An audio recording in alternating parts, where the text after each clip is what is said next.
بسم اللہ الرحمن الرحیم۔ اسلام اتنا خوبصورت مذہب ہے کہ غور سے اذان کی آواز سننے سے ہی ڈپریشن دور ہو جاتا ہے۔ سر جھکانے کی خوبصورتی بھی کمال کی ہے۔ سجدہ زمین پر کرو تو دعائیں آسمان تک جاتی ہیں۔ جب تمہیں اگلی نماز کا انتظار ہو تو سمجھ لینا کہ اللہ نے تمہاری پہلی نماز قبول کر لی، اور فجر کی نماز تو اللہ پاک سے وفا ہے۔ غریبوں کا حج۔ محمد صلی اللہ علیہ وسلم نے فرمایا، میری امت کے غریبوں کا حج جمعے کی نماز ہے۔ یقیناً یہ قرآن بالکل سیدھے راستے کی طرف رہنمائی کرتا ہے۔ نماز شیطان کی شکست اور مومن کی جیت ہے۔ قرآن کی خوبصورتی یہ ہے کہ تم اسے بدل نہیں سکتے، لیکن یہ تمہیں بدل سکتا ہے۔ زمین کے جس ٹکڑے پر تم نماز پڑھتے ہو وہ حصہ تمہارا گواہ بن جائے گا۔ صبر اور نماز کے ساتھ مدد طلب کرو۔ گناہوں سے بچنے اور نیکی کی قوت صرف اور صرف اللہ سے ملتی ہے۔ تہجد کے وقت انسان اللہ کے بہت قریب ہوتا ہے، اتنا کہ اپنی ہر دعا پوری کروا سکتا ہے۔ یقین جانو کہ اللہ زیادتی کرنے والوں کو پسند نہیں کرتا۔ بے شک میرا رب جو چاہے کر سکتا ہے۔ اے اللہ، مجھے کوئی نیک ساتھی عطا فرما۔ ہمیں امید ہے کہ ہمارا رب ہماری خطائیں بخش دے گا۔ تم ہمارا شکریہ ادا کرو گے تو میں تمہیں اور زیادہ دوں گا۔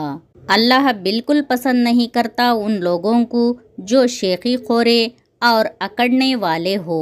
بے شک اللہ تم پر پوری طرح نگران ہے۔ اے ہمارے پروردگار، ہمارے لیے نور کو پورا کر دے اور ہماری مغفرت فرما دے۔ یقیناً تو ہر چیز پر قادر ہے، اور کوئی احسان اس نیت سے نہ کرو کہ زیادہ وصول کر سکو۔ بھلا وہ کون ہے جب کوئی بے قرار اسے پکارتا ہے تو وہ اس کی دعا قبول کرتا ہے اور تکلیف دور کر دیتا ہے۔ وہ مشرق اور مغرب کا مالک ہے، اس کے سوا کوئی الہ نہیں، پس آپ اسی کو اپنا کارساز بنا لیجئے۔ میرے پروردگار، ہماری خطائیں بخش دے اور رحم فرما دے۔ تو سارے رحم کرنے والوں سے بڑھ کر رحم کرنے والا ہے۔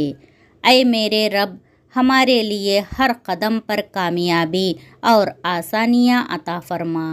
بے شک ہم نے اس قرآن کو شب قدر میں نازل کیا ہے۔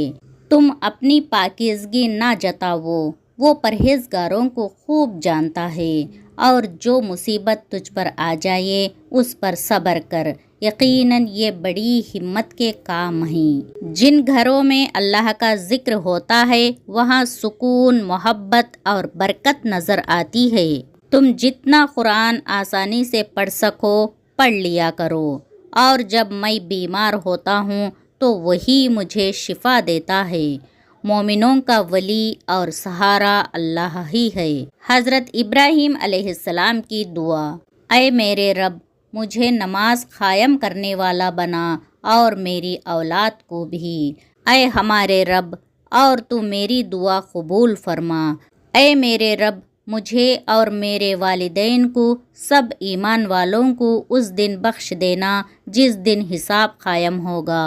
اے ایمان والو، اللہ سے ڈرتے رہو اور سچے لوگوں کے ساتھ رہو۔